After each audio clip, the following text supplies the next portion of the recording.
الحمد لله رب العالمين والصلاة والسلام على أشرف الأنبياء والمرسلين أما بعد فأعوذ بالله من الشيطان الرجيم من همزه ونفخه ونفثه بسم الله الرحمن الرحيم رب اشرح لي صدري ويسر لي أمري واحلل عقدة من لساني يفقه قولي اللهم انفعنا بما علمتنا وعلمنا ما ينفعنا وزدنا علما فبشر عباد الذين يستمعون القول فيتبعون أحسنه أولئك الذين هداهم الله وأولئك هم أولو الألباب أعوذ بالله من الشيطان الرجيم بسم الله الرحمن الرحيم أعوذ بالله من الشيطان الرجيم ألم تر أن الله خلق السماوات والأرض بالحق إن يشأ يذهبكم ويأتي بخلق جديد وما ذلك على الله بعزيز علم ترى کیا نہیں تو نے دیکھا ان اللہ کہ بے شک اللہ تعالی خلق السماواتی اس نے پیدا کیا ہے آسمانوں کو والارض اور زمین کو بالحق حق کے ساتھ ان یشاء یذہبکم اگر وہ چاہے تو وہ لے جائے تم سب کو یعنی اے لوگوں ویأتی بخلق جدید اور وہ لے آئے کوئی نئی مخلوق وما ذلك علی اللہ بعزیز اور نہیں ہے اللہ پر اور نہیں ہے یہ چیز اللہ پر بعزیز کوئی مشکل علم ترى کیا نہیں تو نے دیکھا کس کو خطاب ہے یعنی جو بھی قرآن کریم پڑھ رہا ہے اسے خطاب ہے کوئی بھی انسان جو قرآن پڑھ رہا ہے عمومی طور پر سب کو یہ خطاب ہے کیا تو نے نہیں دیکھا کیا تو جانتا نہیں کیا تو غور نہیں کرتا کیا تجھے سمجھ نہیں آتی ان اللہ کہ بے شک اللہ نے پیدا کیا ہے آسمان و زمین کو بالحق حق کے ساتھ اللہ نے آسمان و زمین کو حق کے ساتھ پیدا کیا ہے آسمان اور زمین حق ہیں موجود ہیں جیسے اللہ فرما رہے ہیں جیسے اللہ نے فرمایا ہے اسی طرح ہی آسمان اور زمین کا وجود ہے کسی کو اس میں کوئی شک ہے کسی نے اپنے حواس کے ذریعے پورے آسمان پوری زمین کا مشاہدہ نہیں کیا اور پورے آسمان پوری زمین کا مشاہدہ ہر انسان نہیں کر سکتا اللہ نے جیسے جیسے بیان کیا ہے ویسے ویسے وہ اللہ کا آسمان و زمین کے بارے میں بیان کرنا بالکل حق ہے 7 زمینیں ہیں اللہ فرماتے ہیں تو 7 ہی زمینیں ہیں کسی کو وہ 7 زمینیں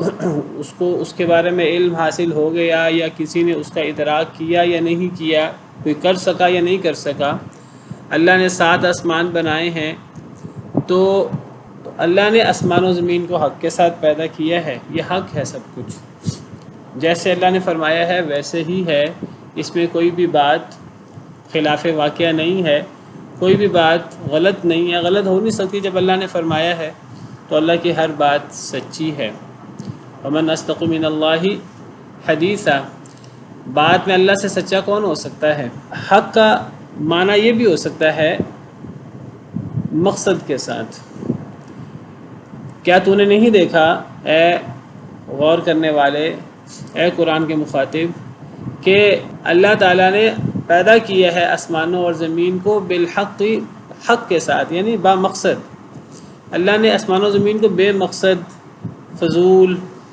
بغیر کسی مقصد کے کھیلتے ہوئے پیدا نہیں کیا اللہ نے آسمان و زمین کو ایک اللہ کے پیچھے ہر کام کے پیچھے ایک مقصد ہے اللہ علیم بھی ہے اور اللہ حکیم بھی ہیں اللہ نے ہر چیز کو جو کیا ہے وہ علم کے ساتھ کیا ہے اور حکمت کے ساتھ کیا ہے کیونکہ ان اللہ علیم الحکیم وکان اللہ علیم الحکیمہ اللہ تعالیٰ بہت جاننے والے بہت حکمت والے ہیں تو اللہ کا ہر عمل وہ حکمت پر مبنی ہے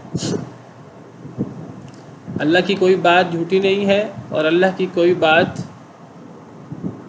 وہ ظلم زیادتی نہیں ہے اور اللہ کی کوئی بات بے مقصد نہیں ہے اللہ کا کوئی عمل سچا بھی ہے اور وہ انصاف والا بھی ہے اور وہ با مقصد بھی ہے حق کے ساتھ جب اللہ تعالیٰ نے آسمان و زمین کو با مقصد پیدا کیا ہے کیا ثابت ہوا کہ اللہ نے زمین و آسمان کو با مقصد پیدا کیا ہے اس کا مقصد یہ ہے کہ جب اللہ نے زمین و آسمان کو ایک مقصد کے تحت پیدا کیا ہے، زمین و آسمان سے مراد زمین و آسمان اور اس میں موجود ہر مخلوق اللہ تعالیٰ کی، ہر چیز اس میں آ جاتی ہے، زمین و آسمان بھی اور اس میں موجود ہر مخلوق بھی اللہ نے حق کے ساتھ با مقصد پیدا فرمائی ہے۔ اللہ کا کوئی نہ کوئی مقصد ہے، کوئی مخلوق بے مقصد نہیں ہے۔ انسان تو اشرف المخلوقات ہے، انسان بے مقصد کیسے پیدا ہو سکتا ہے جس کے لیے اللہ نے زمین و آسمان اور یہ ہر چیز مسخر کی ہے؟ تو انسان اور انسان کی تخلیق با مقصد ہے۔ اللہ نے انسان کو اپنی عبادت کے لیے پیدا کیا ہے۔ اللہ نے زندگی موت کو اس لیے پیدا کیا کہ اللہ تعالی ہمیں آزمائے، ہم میں سے اچھا عمل کون کرتا ہے۔ اللہ نے ہمیں حق اور باطل کی کشمکش ہونی ہے، اس حق کو ہر وقت اس حق اور باطل کی کشمکش میں حق کا ساتھ دینے کے لیے اور حق کو غالب کرنے کی تگ و دو کرنے کے لیے اللہ نے ہمیں پیدا کیا ہے۔ یہ ہم میں سے ہر شخص کی ذمہ داری ہے، اجتماعی طور پر بھی، انفرادی طور پر بھی۔ یہ مطلب ہے کہ زمین و آسمان کو اللہ نے با مقصد پیدا کیا۔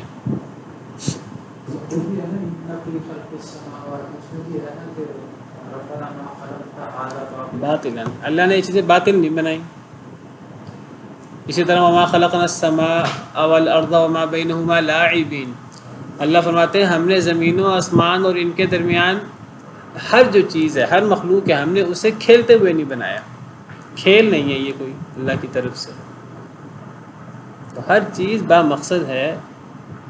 تو یہ زمین و آسمان اور اس کی تخلیق اور اس میں تمام مخلوقات یہ با مقصد ہیں۔ اور ایک وقت آئے گا جب یہ دنیا ختم ہو جائے گی اور پھر ایک نئی دنیا ہوگی، نیا جہان ہوگا جس کو ہم آخرت کا جہان کہتے ہیں، جو اصل جہان ہے۔ یہ نہیں بس پہلا جہان ہی ہے جیسا مشرکین کہتے تھے۔ اگر دنیا کا کوئی مقصد نہیں ہے، دنیا کھیل اور تماشا ہے، پھر پہلا جہان ہی ہوگا۔ لیکن پہلا جہان بھی ہے، پہلی زندگی بھی ہے، اور پھر یہ تو عارضی زندگی ہے، یہ تو اصل زندگی کی کھیتی ہے۔ یہ تو اس میں اصل زندگی کے لیے ہم نے محنت کرنی ہے، تگ و دو کرنی ہے، اس کا انجام اور صلہ تو ہمیں اصل زندگی جو دوسری زندگی ہے اس میں ملنا ہے، جو ہمیشہ ہمیشہ کی زندگی ہے۔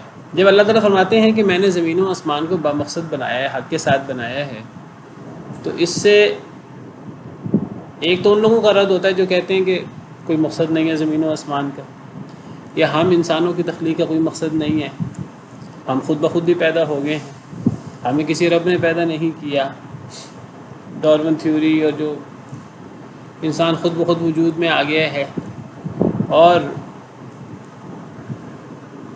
ان ہی الا حیاتنا الدنیا نموت ونحیا وما یہلکنا الا الدہر، ہماری بس یہ دنیا کی زندگی ہے، ہم زندہ ہو جاتے ہیں، مر جاتے ہیں، اور یہ زمانہ ہی ہے ہمیں ہلاک کر دیتا ہے۔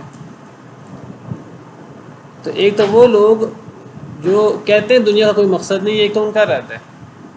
نمبر دو، ان لوگوں کا رد ہے جو آخرت کا انکار کرتے ہیں۔ آخرت کا انکار کرنا جو حقیقی اور اصل زندگی ہے، وَإِنَّ دَارَ الْآخِرَةَ لَهِيَ الْحَيَوَانُ، بے شک آخرت کا گھر البتہ وہی اصل زندگی ہے۔ لَوْ كَانُوا يَعْلَمُونَ، کاش کے لوگ جان لیں۔ جو آخرت کا انکار کرنے والے ہیں در حقیقت وہ یہ دنیا کی زندگی کو وہ زبان حال سے بے مقصد کھیل کود کہہ رہے ہوتے ہیں۔ دیکھیں اللہ فرماتے ہیں اللہ نے یہ دنیا کی زندگی ہے، یہ اللہ نے با مقصد بنائی ہے، حق کے ساتھ بنائی ہے، با مقصد بنائی ہے۔ با مقصد کا کیا مطلب ہے کہ یہ دنیا کی زندگی عمل کے لیے ہے، یہ دارالعمل ہے۔ یہ عمل کرنا کس لیے ہے؟ یہ دوسری زندگی کے لیے عمل کرنا ہے، دوسرے جہان کے لیے۔ تو دوسرا جہان وہ کیا ہے؟ وہ دارالجزا ہے۔ تو جو بندہ دارالجزا کو نہیں مانتا، جس کو آخرت کا میدان محشر کا ڈر نہیں ہے، گویا کہ وہ چاہے زبان سے وہ دنیا کی زندگی کو بے مقصد کے یا نہ کے، کھیل تماشا کے یا نہ کے، وہ زبان حال سے دنیا کی زندگی کو کھیل اور تماشا کہہ رہا ہے، جو آخرت کو نہیں مانتا، جو آخرت کے بارے میں شکوک و شبہات کا شکار ہے، جو جنت جہنم کو نہیں مانتا، تو گویا کہ وہ زبان حال سے دنیا کی زندگی کو بے مقصد اور کھیل تماشا قرار دے رہا ہے۔ تو اس آیت کریمہ میں ان سب لوگوں کا رد ہے، وہ جو زبان سے دنیا کی زندگی کو کھیل تماشا کہیں بے مقصد کہیں، یا وہ جو زبان سے دنیا کی زندگی کو تو کھیل تماشا نہ کہیں لیکن آخرت کا انکار کریں، جو کہ مرنے کے بعد بس مٹی میں مل جانا ہے، کوئی زندگی نہیں ہے، یہ ملحد قسم کے لوگ ہوتے ہیں۔ تو گویا کہ یہ سب لوگ دنیا کی زندگی کو کھیل اور تماشا قرار دیتے ہیں، یہ اصل میں ان لوگوں کا رد ہے۔ اللہ فرماتے ہیں کہ اے انسان کیا تو نہیں دیکھتا کہ بے شک اللہ تعالیٰ نے زمین و آسمان کو حق کے ساتھ وہ مقصد پیدا کیا ہے۔ ان یشاء یذہبکم ویأتی بخلق جدید، اگر وہ چاہے یعنی اللہ تعالیٰ یذہبکم، وہ لے جائے تمہیں، ویأتی بخلق جدید، اور وہ لے آئے نئی مخلوق۔ اللہ تو اتنی قدرت والے ہیں کہ اللہ تمہاری پوری نسل کو، تمہاری پوری قوم کو اللہ لے جا سکتا ہے، اللہ موت دے سکتا ہے، تباہ و برباد کر سکتا ہے، اور تمہاری جگہ پر وَيَأْتِ بِخَلْقٍ جدید، وہ لے آئے نئی مخلوق، اللہ تمہاری جگہ پر ایک نئی جنریشن لے آئے، نئی نسل لے آئے انسانوں کی، تم سب کو تباہ و برباد کر کے کوئی نئی قوم تمہاری جگہ پر اللہ لا بسائے، اللہ کے لیے کوئی مشکل نہیں ہے۔ مطلب یہ ہے کہ اگر تم نے یہی تصور کرتے رہے، یہی عقیدہ رکھتے رہے کہ دنیا کی زندگی بے مقصد ہے، آخرت نہیں ہے، تو سزا کے طور پر اللہ تمہیں انفرادی طور پر نہیں، اجتماعی طور پر موت کے گھاٹ اتار سکتے ہیں۔ اللہ تعالیٰ تمہیں تمہارے اس غلط نظریات کی، غلط تصورات کی سزا کے طور پر اللہ چاہیں تو اللہ تم سب کو تباہ و برباد کر دے اور نئی مخلوق لے آئے، نئی جنریشن لے آئے۔ وَمَا ذَلِكَ عَلَى اللَّهِ بِعَزِيزٍ، اور نہیں ہے یہ چیز اللہ پر کوئی مشکل، اللہ پر یہ چیز کوئی مشکل نہیں ہے کہ اللہ کو اس کے لیے کوئی لمبا انتظار کرنا پڑے گا، کوئی لمبی پلاننگ کرنی پڑے گی۔ اللہ کے لیے تو یہ جس کو کہتے ہیں بائیں ہاتھ کا کھیل ہے، یہ جس کو کہتے ہیں کہ یعنی اللہ کن کہیں تو وہ چیز ہو جاتی ہے، اللہ کے لیے یہ چیز کوئی مشکل نہیں ہے۔ وَمَا ذَلِكَ عَلَى اللَّهِ بِعَزِيزٍ، اللہ پر یہ چیز کوئی مشکل نہیں ہے۔ اس کا مطلب یہ بھی ہو سکتا ہے کوئی بندہ یہ نہ سمجھے کہ نہیں جی اللہ تعالیٰ تو اتنے انسانوں کو کیسے تباہ کریں گے، اللہ تعالیٰ تو بڑے ارحم الراحمین ہیں۔ یہ بات ٹھیک ہے، اللہ تعالیٰ ارحم الراحمین ہے، اللہ سب سے زیادہ رحم کرنے والے ہیں۔ اللہ سے زیادہ رحم کرنے والا کون ہو سکتا ہے؟ اللہ کی تو پہچان ہی الرحمن الرحیم سے ہوتی ہے۔ وَرَحْمَتِي وَسِعَتْ كُلَّ شَيْءٍ، میرے رحمت نے ہر شے کو اپنی وسعت میں لے لیا ہے۔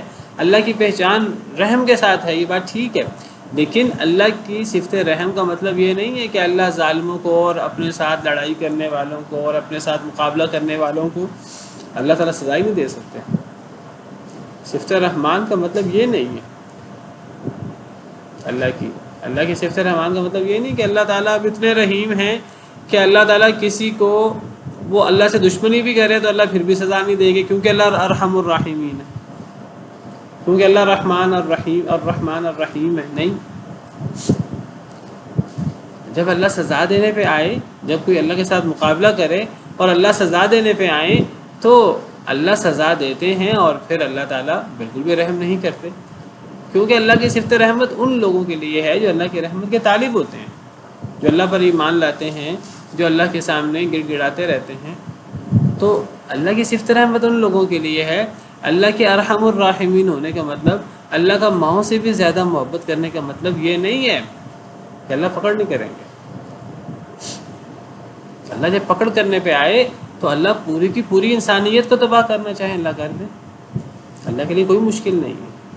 اگر اللہ کے ساتھ پوری انسانیت مقابلے میں اتر آئے تو اللہ پوری انسانیت کو تباہ کر دے، اللہ کے لیے کیا مشکل ہے۔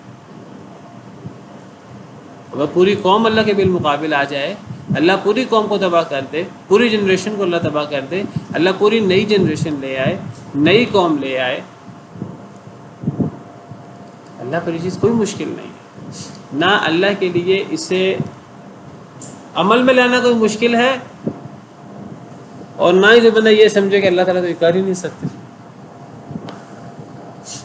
اللہ کے لیے یہ چیز کوئی مشکل نہیں ہے، اللہ کے لیے یہ بائیں ہاتھ کا کھیل ہے، یہ کن فیکون کہنے کی دیر ہے، اور اللہ کے لیے چیز بڑی آسان ہے۔ وَبَرَزُوا لِلَّهِ جَمِيعًا، اور وہ ظاہر ہو جائیں گے اللہ کے لیے سب کے سب۔ برز اس کا مطلب ظاہر ہو جانا، یعنی جو کسی سے چھپ نہ سکے، تو وہ سب کے سب اللہ کے سامنے ظاہر ہوں گے، یعنی قیامت کے دن۔ فقال الضعفاء، تو کہیں گے کمزور لوگ، للذین استکبروا، ان لوگوں کے لیے جنہوں نے تکبر کیا تھا، انا کنا لکم تبعا، بے شک ہم تھے، لکم تمہارے لیے، تبعا پیروی کرنے والے، فہل انتم مغنون عنا من عذاب اللہ من شیء، بس کیا تم فائدہ دے سکتے ہو ہم سے، من عذاب اللہ، اللہ کے عذاب سے، من شیء کچھ بھی۔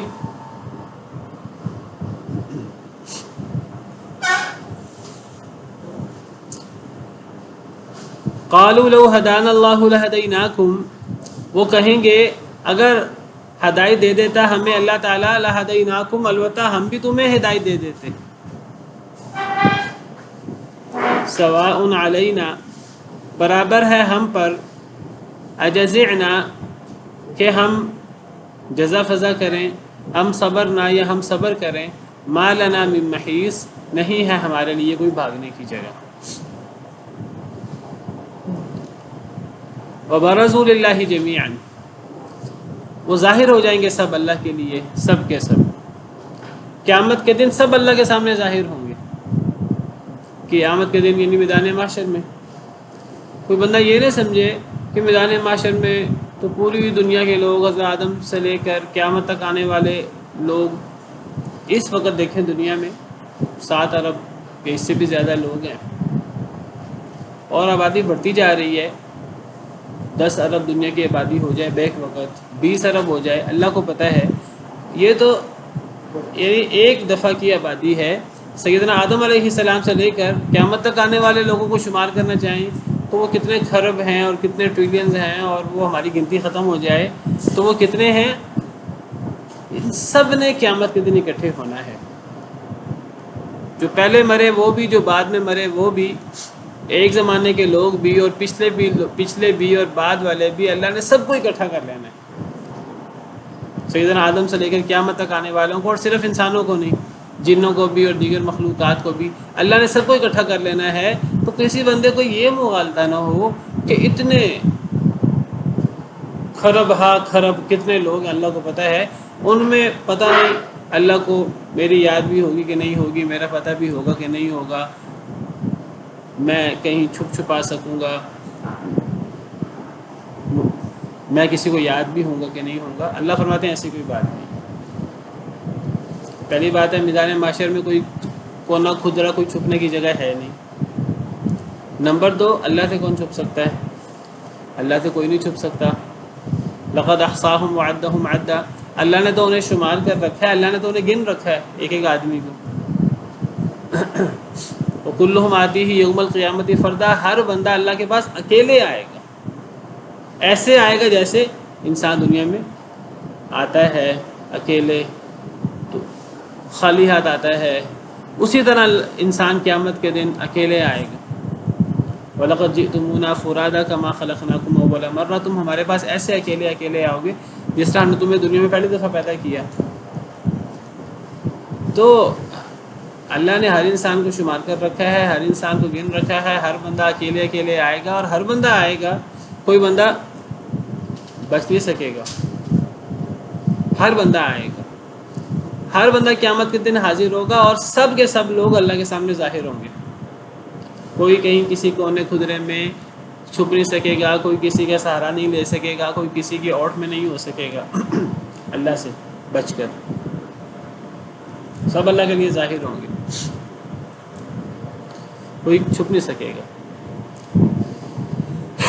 تو اب وہاں ہر قسم کے لوگ ہوں گے، نیک بھی ہوں گے، گناہ گار بھی ہوں گے۔ نیک لوگ اللہ کا ان پر انعام ہوگا، ان کے لیے قیامت کا یہ مشکل ترین دن مشکل نہیں ہوگا زیادہ، ان کے لیے یہ دن آسان ہوگا۔ صحیح طرح بیٹھ جائے اٹھ کے۔ بعض احادیث مبارکہ سے پتہ لگتا ہے جیسے عصر سے لے کے مغرب تک کا وقت ہوتا ہے، ان کے لیے پورا قیامت کے دن ایسے ہوگا۔ بعض احادیث مبارکہ سے پتہ لگتا ہے جیسے ایک اونٹ کو ذبح کیا جائے، اس پہ گوشت کو بنایا جائے، تو اس عمل میں جتنا وقت صرف ہوتا ہے تو اتنا وقت مومنوں کو لگے گا کہ جی بس قیامت اتنی دیر کے لیے ہے، لیکن کفار کے لیے بڑا سخت دن ہوگا، بڑا سخت دن ہوگا، 1000 سال کے برابر، جس کے آدھے 500 سال ہوتے ہیں۔ 1000 سال، دنیا میں کسی کی عمر 1000 سال ہے کہ نہیں؟ 100 سال بھی کسی کی عمر ہو جائے تو بہت لمبی عمر شمار ہوتی ہے، تو 1000 سال کا ایک ہی دن، قیامت کا دن، بڑی مشکل دن ہے، اور پھر اس دن سورج سوا نیزے پر ہوگا۔ یہ 1000 سال کا دن، یہ بعض لوگوں کو اعمال کے مطابق کسی کو 50,000 سال کے برابر لگے گا، 50,000 سال کے برابر، بڑی مشکل دن ہے۔ اور اس دن یعنی سورج سوا نیزے پر ہوگا، لوگ حساب کتاب کے انتظار میں ہوں گے، حساب کتاب شروع نہیں ہوگا، لوگ شدید پریشان ہوں گے۔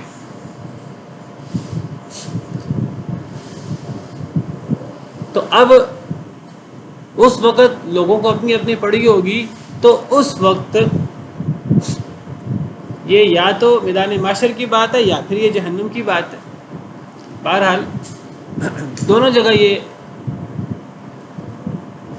صورتحال ہوگی۔ تو کمزور لوگ کہیں گے ان لوگوں کے لیے جنہوں نے تکبر کیا،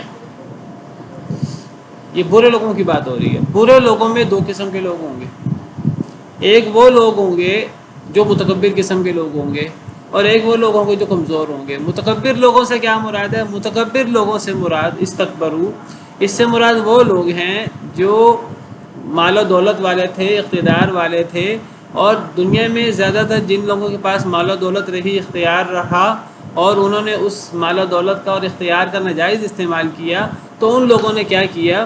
وہ لوگ اللہ کے زیادہ سرکش بنے۔ کلا ان الانسان لیطغی ان رآہ استغنی، پہلی جو صورت نازل ہوئی ہے سورہ علق، اس میں اللہ فرماتے ہیں کہ ہرگز نہیں، بے شک انسان سرکش ہو جاتا ہے، کب؟ ان رآہ استغنی، جب وہ اپنے آپ کو غنی پاتا ہے۔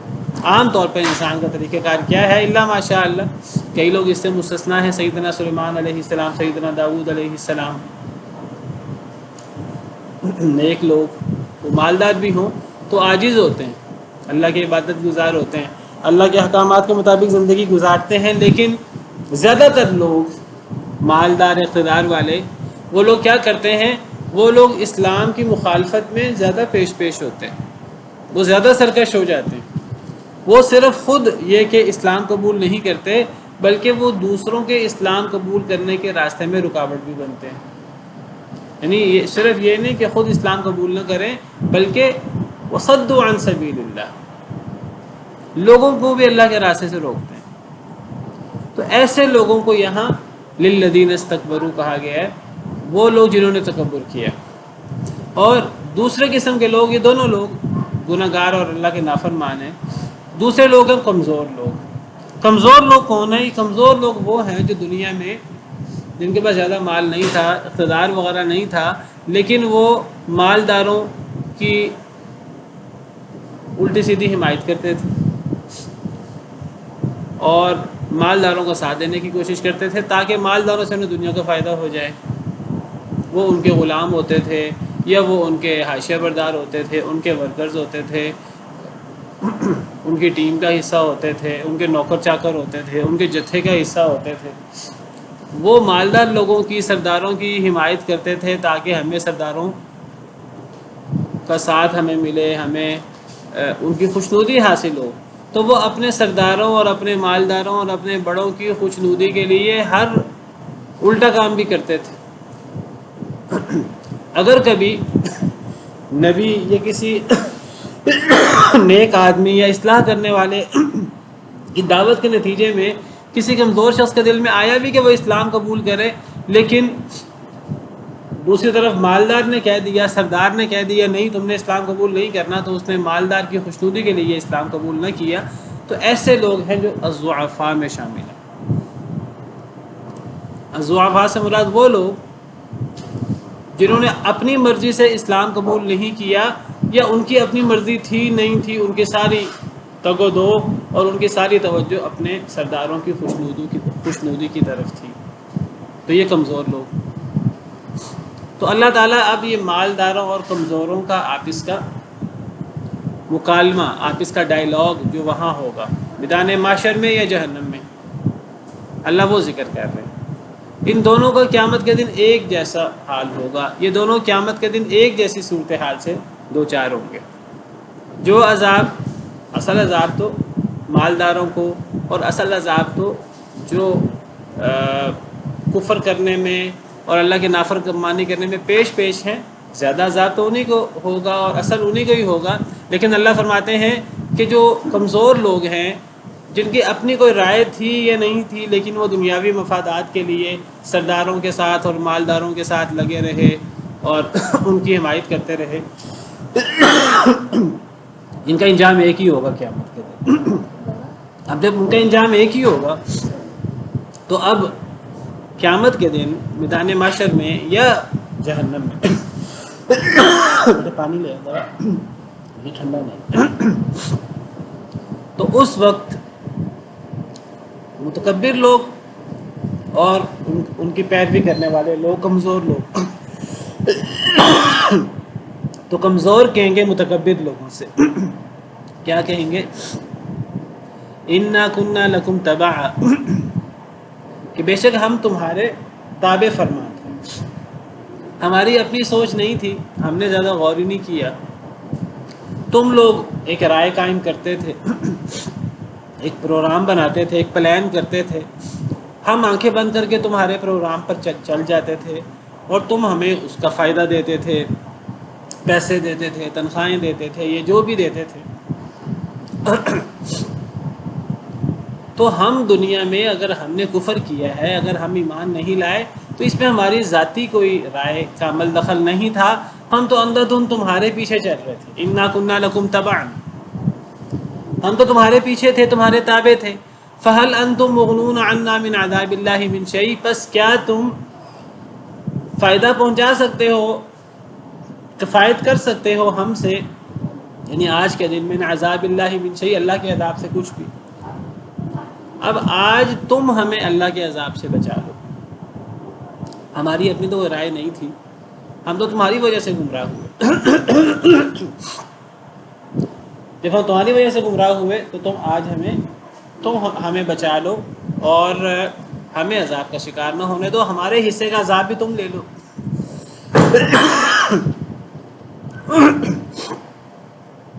قالو، تو وہ جواب دیں گے، مالدار لوگ کیا جواب دیں گے؟ دیکھیں اس میں مالدار لوگوں میں، تکبر کرنے والوں میں، جیسے میں نے کہا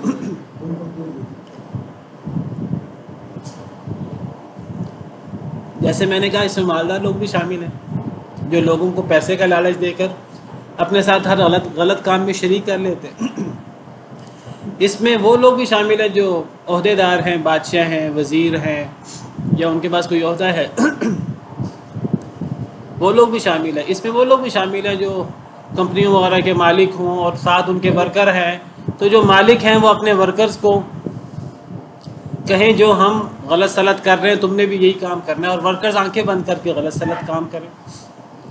کوئی فوج ہے تو فوج کا کوئی سپہ سالار ہے، فوج کا سپہ سالار یہ بادشاہ اگر غلط ہے تو پوری فوج کو کہے کہ اب ہم نے یہ کام کرنا ہے، فوج اندھا دھند، جی مجھے تو اس بادشاہ سے تنخواہ ملنی ہے، ہمیں تو سارے مفادات اس بادشاہ سے، اس سپہ سالار سے حاصل ہونے ہیں۔ اب ہمارے یہاں کیا ہوتا ہے؟ ہمارے ہاں اب یعنی اصل تو ہماری ساری حمایت اسلام کے لیے اور مسلمانوں کے لیے ہونی چاہیے بحیثیت مسلمان، لیکن آج صورتحال یہ نہیں ہے۔ آج ہم ملکوں کے اندر بٹے ہوئے ہیں، سب سے پہلے سرحدیں تقسیم ہو گئی ہیں، اب اصل چیز ملک بن گئی۔ اب اگر ایک طرف ہندوستان ایک ملک ہے، ایک طرف پاکستان ایک ملک ہے، اب اگر کوئی آپس میں اختلاف ہو، کوئی آپس میں لڑائی ہو، اب یہ کسی نے نہیں دیکھنا کہ وہ لڑائی اب دو مسلمان ملکوں میں ہو رہی ہے کہ دو کافر ملکوں میں ہو رہی ہے کہ ایک مسلمان ایک کافر ملک میں ہو رہی ہے، بس یہ دیکھنا ہے کہ جی ایک طرف فلاں ملک ہے، ایک طرف فلاں ملک ہے۔ ایک طرف امریکہ ہے، ایک طرف افغانستان ہے. اب قطع نظر اس کے کہ امریکہ کی فوج میں مسلمان کوئی شامل ہے کہ نہیں، اور اس کے بالمقابل جس پہ حملہ ہونا ہے وہ ہمارے مسلمان بھائی ہیں کہ نہیں، یہ سوچ آج پیچھے رہ گئی ہے. بس ہمارے حکمران نے ہمیں حکم دیا ہے. اب حکمران، وہ سیاسی پارٹی کا حکمران ہو، وہ ملک کا حکمران ہو، وہ جو بھی حکمران ہے یا وہ مالدار شخص ہے، تو ایک طاقتور ہے اور ایک کمزور ہے. تو اب قیامت کے دن اگر طاقتور اور کمزور دنیا میں اگر وہ انہوں نے جو بھی کردار ادا کیا وہ کیا غلط، تو قیامت کے دن اگر کمزور طاقتوروں سے کہیں گے کہ ہم تو دنیا میں تمہارے پیروکار تھے، تو آج ہمارے حصے کی سزا تم بھگتو. تو جواب میں مالدار لوگ کیا کہیں گے؟ قالوا لو هدانا الله لهديناكم. وہ کہیں گے اگر اللہ ہمیں ہدایت دے دیتا ہم بھی تمہیں ہدایت دے دیتے. اگر آج ہم بچ جائیں ہم تمہیں بھی بچا لیں. آج تو ہم خود نہیں بچ پا رہے، جب ہم خود نہیں بچ پا رہے تمہیں کیسے بچائیں؟ تو جس عذاب میں ہم شکار ہیں تمہیں بھی لا محالہ اس عذاب کا شکار ہونا پڑے گا. اگر آج ہم بچ گئے تو ہم تمہیں بھی بچا لیں گے، اگر ہم نہیں بچ سکتے ہم تمہیں کیسے بچائیں؟ کیا کہیں گے؟ سواء علینا، برابر ہے ہم پر آج، اجزعنا، ہم آج چیخیں چلائیں، جزا فضا کریں، چیخیں، ہم صبرنا، یہ ہم صبر کریں، مالنا من محیص، آج ہمارے لیے کوئی بھاگنے کی جگہ نہیں ہے. مالدار لوگ کہیں گے کمزوروں سے کہیں گے کہ آج تمہیں بھی وہی بھگتنا ہے جو ہمیں بھگتنا ہے. اصل میں دنیا میں جب مالدار لوگ، سردار لوگ کمزوروں کو اپنے ساتھ لگاتے ہیں، اپنے پیچھے چلنے کا حکم دیتے ہیں، بڑے لوگ اپنی فوجوں کو اور اپنے ماتحت لوگوں کو اپنے پیچھے چلاتے ہیں، اگر پیچھے چلنے والوں میں کوئی کہے بھی کہ ہم صحیح کر رہے ہیں غلط کر رہے ہیں، تو عام طور پہ مالدار لوگ، سردار قسم کے لوگ دنیا میں کہہ دیتے ہیں بھئی ہم صحیح کہہ رہے ہیں، ہم صحیح کہہ رہے ہیں. اگر ہم غلط ہوئے تو کوئی اگر قیامت کے دن سزا ہوئی بھی تو ہم بھگت لیں گے، تمہیں ہم بچا لیں گے، تمہاری سزا ہم بھگت لیں گے، تم آنکھیں بند کر کے ہمارے پیچھے چلو، ہم ذمہ دار ہیں. اگر کوئی غلطی ہوئی، کوئی مسئلہ ہوا تو ہم جواب دہ ہوں گے، ہم ذمہ دار ہوں گے. یہ بہت بڑا وسوسہ ہے شیطان کا، بہت بڑا حربہ ہے شیطان کا. اس حربے سے شیطان کیا کرتا ہے کہ وہ مالدار اور طاقتوروں کے ساتھ کمزور لوگ آنکھیں بند کر کے ان کے پیچھے چلتے ہیں. وہ کہتے ہیں کہ جی جس طرف طاقت ہو اور جس طرف ہوا ہو باقی سب بھی اسی طرف ہو جاتے ہیں، کوئی یہ دیکھتا ہی نہیں حق کیا ہے باطل کیا ہے. تو اللہ تعالیٰ فرماتے ہیں اگر یہ کیفیت ہو تو کچھ لوگ ہیں جو باقاعدہ پیش ہیں اسلام قبول نہ کرنے میں اور اسلام کا مقابلہ کرنے میں، اور کچھ لوگ ہیں وہ باقاعدہ پیش تو نہیں ہیں، ان کی اپنی کوئی بڑی سوچ نہیں ہے لیکن وہ بس اپنے بڑوں کے پیچھے چل رہے ہیں. تو قیامت کے دن دونوں کا انجام ایک جیسا ہوگا، دونوں کے انجام میں فرق نہیں ہوگا. یہ بات اللہ تعالیٰ نے قرآن کریم میں کئی جگہ پر فرمائی ہے، یہ بات اللہ نے یہاں بھی فرمائی ہے. یہاں تو بس اتنا ہی مکالمہ ہے، کمزور طاقتوروں سے کہیں گے ہم تمہارے تابع تھے تو کیا تم ہمیں اللہ کے عذاب سے بچا سکتے ہو جس سے تم دنیا میں ہمیں کہا کرتے تھے. طاقتور کہیں گے اگر اللہ ہمیں اس عذاب سے بچا لے تو ہم تمہیں بھی عذاب سے بچا لیں. اللہ ہمیں نہیں بچا سکے گا، اللہ ہمیں نہیں بچائے گا، جب اللہ ہمیں نہیں بچائے گا تو ہم تمہیں کیسے بچائیں؟ یہاں تو یہ جواب ہے. قرآن کریم کی دیگر آیات میں مختلف جوابات بھی ہیں. یہ دیکھیے، یہ سورہ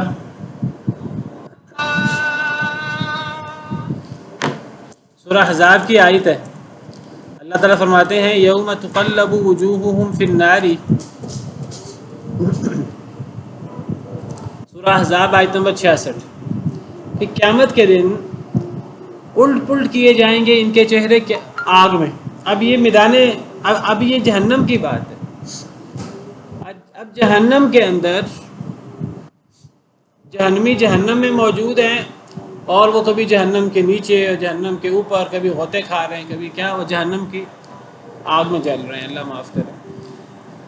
تو کیا کہہ رہے ہیں؟ یقولون، وہ وہ کہیں گے جہنمی جب جہنم میں غوطے کھا رہے ہوں گے، یا لیتنا، ہائے افسوس ہمیں، اطعنا اللہ و اطعنا الرسول، کاش کہ ہم اللہ کی اطاعت کرتے، کاش کہ ہم رسول کی اطاعت کرتے۔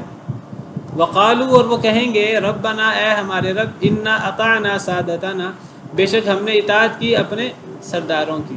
سادتنا، سادہ یہ جمع سید کی، ہم نے اطاعت کی اپنے سرداروں کی۔ وکبراءنا، یہ کبیر کی جمع ہے، اپنے بڑوں کی ہم نے اطاعت کی۔ فاضلون السبیلا، انہوں نے ہمیں رستے سے گمراہ کیا۔ اے اللہ، ہم ذاتی طور پر اتنے مخالف نہیں تھے دین اسلام کے، ہم تو بڑوں کے پیچھے لگ کر ہم اسلام کے اتنے مخالف ہو گئے۔ دیکھیں عرب جو لوگ تھے، عرب لوگوں کے اندر قبائلی سسٹم تھا، اور قبائلی سسٹم کے اندر یہ چیز بہت زیادہ ہوتی ہے، سردار کافر ہے تو پوری قوم بھی کافر ہے، سردار مسلمان ہو گیا پوری قوم بھی مسلمان ہو گئی۔ تو وہ کہیں گے اے اللہ، ہم نے تو اپنے بڑوں کی اطاعت کی اور بڑوں نے ہمیں گمراہ کر دیا۔ کیا کہیں گے؟ ربنا، اے ہمارے رب، آتہم ضعفین من العذاب، اے اللہ انہیں ڈبل عذاب دے۔ وَلْعَنْهُمْ لَعْنًا كَبِيرًا، اے اللہ ان پر بڑی لعنت کر۔ کیوں کہیں گے یہ لوگ؟ اب دونوں جہنم میں ہیں، کمزور بھی اور طاقتور بھی۔ اب کمزور لوگ وہ جہنم میں جب جہنم کی سزا بھگت رہے ہوں گے، کہیں گے اے اللہ ہمارے بڑوں کو ڈبل سزا دے۔ کیوں یہ بات کہیں گے؟ اس لیے ان کے بڑوں نے دنیا میں انہیں کہا تھا کہ تم ہماری پیروی کرو، اگر ہم غلط ہوئے تو تمہاری سزا ہم بھگت لیں گے، لیکن قیامت کے دن سزا تو سب کو بھگتنی پڑے گی۔ جب وہ دیکھیں گے سزا ہمیں بھی بھگتنی پڑ رہی ہے بڑے لوگوں کے ساتھ، اب ان کو یہ پتہ ہوگا کہ جہنم سے ہم نکل تو سکتے نہیں ہیں، تو کہیں گے اے اللہ کم از کم ہمارے ان بڑوں کو ڈبل سزا دے، ہم تو ان بڑوں کی وجہ سے گمراہ ہوئے ہیں۔ لیکن بڑوں کی وجہ سے گمراہ ہونے کی وجہ سے وہ بچ نہیں سکیں گے، عذاب سے نکل نہیں سکیں گے، تو پھر وہ دشمن بن جائیں گے بڑوں کے، اور کہیں گے اے اللہ انہیں کم سے کم ڈبل سزا دے، انہیں ان کی بھی سزا دے اور انہیں ہماری سزا بھی دے، ہمیں گمراہ کرنے کا باعث بھی یہی بنے۔ اسی طرح ایک اور آیت ہے سورہ اعراف کی، بہت غور طلب آیت۔ یہ سورہ اعراف کی آیت کریمہ بہت غور طلب ہے اس حوالے سے۔ ہمارے ہاں سیاسی پارٹیاں ہیں، اور ہم جس سیاسی پارٹی کے ساتھ ہوتے ہیں ان کے ہر غلط اور صحیح بات کی ہم حمایت کرتے ہیں، حالانکہ ہمیں حمایت اپنی سیاسی پارٹی کی نہیں کرنی، ہمیں حمایت کرنی ہے حق کی۔ جو مطلب حق کی بات کریں ہمیں اس کی حمایت کرنی ہے۔ اگر ہم اپنی سیاسی پارٹی کی حمایت کریں، اپنے بڑے کی حمایت کریں دنیاوی مفادات کی وجہ سے، اس کی بات غلط ہے یا صحیح ہے، تو یہ بات ہم پر بھی فٹ آتی ہے۔ یہ دیکھیے سورہ اعراف آیت نمبر 38، اللہ فرماتے ہیں قالت خلوا فی امم قد خلت من قبلکم من الجن والانس فی النار، کچھ جہنمی لوگوں کی بات ہو رہی ہے۔ اللہ فرماتے ہیں کہ اللہ فرمائیں گے ادخلوا فی امم، کہ داخل ہو جاؤ ان جماعتوں میں جو تم سے پہلے گزر چکی، جنوں اور انسانوں کی، فی النار، آگ میں۔ اللہ تعالیٰ جب جہنم میں مختلف جماعتوں کو اللہ جہنم میں پھینکتے رہیں گے، تو اللہ فرمائیں گے ایک جماعت کو جہنم میں پھینکیں گے، اللہ کہیں گے کہ اے جماعت تم بھی انہی جماعتوں میں شامل ہو جو تم سے پہلے جہنم میں جا چکی ہیں، انسانوں کی جماعتیں ہوں یا جنوں کی جماعتیں ہوں، اللہ ان کو بھی جہنم میں پھینک دیں گے۔ کلما دخلت امۃ لعنت اختہا، جب بھی کوئی جماعت جہنم میں داخل ہوگی تو وہ پہلے موجود جماعت ہے اس پر لعنت کرے گی، ہر جماعت دوسری جماعت پر لعنت کرے گی۔ حتیٰ اذا ادارکوا فیہا جمیعا، حتیٰ کہ جب سب جہنم میں اکٹھے ہو جائیں گے، قالت اخراہم لاولاہم، جو بعد میں داخل ہوں گے وہ پہلے والوں سے کہیں گے، پہلے کون داخل ہوں گے جہنم میں؟ جو بڑے گنہگار ہوں گے، جو بڑے سردار ہوں گے، جو پیش ہوں گے، فرعون، نمرود، دجال، ابو جہل، جو بڑے بڑے سردار ہیں وہ پہلے جہنم میں داخل ہوں گے، جو پیروی کرنے والے تھے وہ بعد میں داخل ہوں گے۔ اب جو اخراہم، جو بعد والے لوگ ہیں، یعنی پیروکار قسم کے لوگ، دوسرے لفظوں میں جن کو قرآن دوسرے جگہ پر ضعفاء کہتے ہیں، ضعفاء لوگ وہ بعد والے ہیں، اور پہلے لوگ کون ہیں؟ متکبرین یا مستکبرین، تکبر کرنے والے سردار۔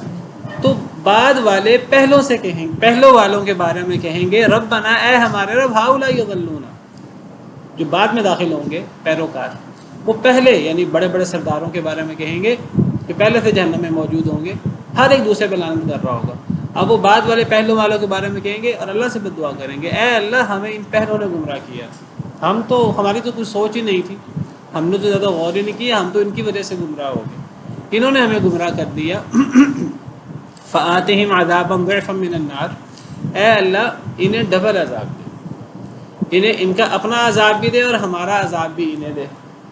اب کہنے کو وہ کہیں گے اے اللہ انہیں ڈبل عذاب دے، ان کا اپنا بھی اور ہمارا بھی، مقصد یہ ہوگا کہ ہمیں سزا نہیں ہونی چاہیے، ہماری سزا بھی یہی بھگت میں اور ہم جہنم سے بچ جائیں، ہمیں یہ بدترین سزا ہمیں نہ ملے۔ تو اللہ جواب میں کیا فرمائیں گے؟ قال لکل ضعف، اللہ فرمائیں گے ہر ایک کے لیے ڈبل سزا ہے، ولکن لا تعلمون، لیکن تم جانتے نہیں۔ اللہ فرمائیں گے سزا سے کسی کو معافی نہیں ہے۔ کوئی کفر میں اور حق کی مخالفت میں پیش تھا، وہ سردار تھا، وہ آگے لگا ہوا تھا، وہ اپنا مال خرچ کرنے والا تھا، اور کوئی پیچھے حمایت کرنے والا تھا،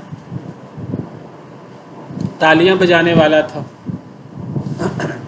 چڑھتے سورج کی پوجا کرنے والا تھا، چاہے وہ پیش نہیں بھی تھا، لیکن انہوں نے چڑھتے سورج کی پوجا کی، جس طرف ہوا چل رہی تھی وہ بھی اسی طرف چلتے گئے، تو سب اب اس کی سزا پائیں گے۔ وقالت اولاہم لاخراہم، اب اللہ کی طرف سے تو جواب مل گیا کہ جو بعد والے ہیں جو پیروکار بچ نہیں سکیں گے عذاب سے، عذاب انہیں بھی ہوگا۔ اب پھر جو سردار لوگ ہیں وہ کہیں گے، دیکھیں اب ہر ایک دوسرے کا، دنیا میں تو ایک دوسرے کی حمایت کرتے تھے نا کافر سارے، اب جہنم میں اور آخرت میں سب دشمن ہو جائیں گے، ہر بندہ دوسرے کا دشمن ہوگا، ہر بندہ کہے گا کاش کے دوسرے کو زیادہ سزا ملے، میری سزا کم ہو جائے اگلے کو زیادہ سزا ملے۔ اب جو کمزور لوگ ہیں وہ تو کہتے ہیں کہ جو سردار ہیں ان کو ڈبل سزا ملے۔